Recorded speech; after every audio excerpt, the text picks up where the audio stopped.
لو حابب تعرف سر الحلم تابع معايا حلقة النهاردة من برنامج نقطة ومن أول السطر.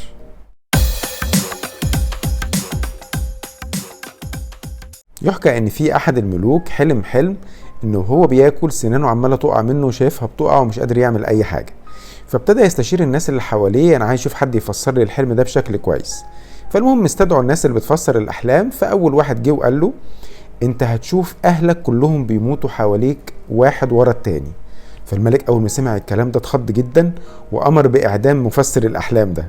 فاول ما اعدموا مفسر الاحلام الخبر انتشر في المكان وما بقاش في اي حد يجرؤ انه يروح يفسر الحلم بتاع الملك، الى ان جاء واحد من المفسرين وقال انا عندي تفسير للحلم بتاع الملك. المهم راح قابل الملك وقال له انت ستكون اطول اهلك عمرا. فالملك اتبسط جدا وقال الله ده كلام جميل جدا، وادى للراجل مكافأة وخلاه يمشي من غير ما يقتله. لو نلاحظ مفيش فرق بين التفسيرين، كونه اطول اهله عمرا معنى كده ان هيشوف اهله كلهم بيموتوا حواليه واحد ورا التاني. اول درس بنستفيده من القصة ديت الكلام الطيب اللي المفروض نوصل بيه الفكرة.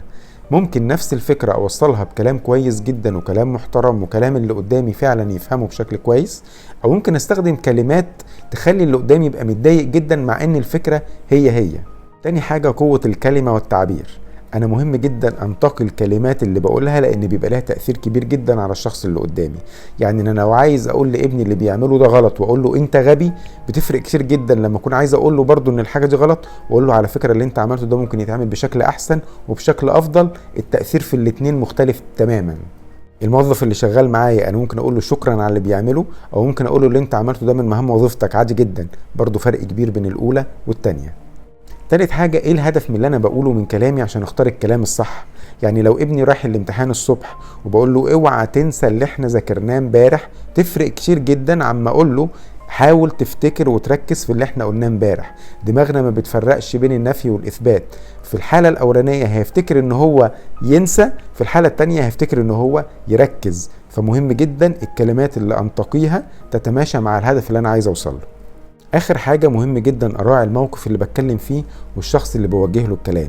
يعني اكيد كلامي مع مدير غير كلامي مع موظف، كلامي مع ابني الكبير غير كلامي مع بنتي الصغيرة. كل واحد محتاج الكلام اللي يتناسب مع فهمه والهدف اللي انا عايز اوصله. وبالتالي مهم جدا يكون عندي الذكاء والمرونة في التعامل بشكل مختلف مع الاشخاص المختلفين في المواقف المختلفة. ولو انت شايف ان اي حد ممكن تقول له اي حاجة في اي وقت، الكلام ده لازم تقف عنده وقفة وتراجعه وتحط له نقطة ومن اول السطر.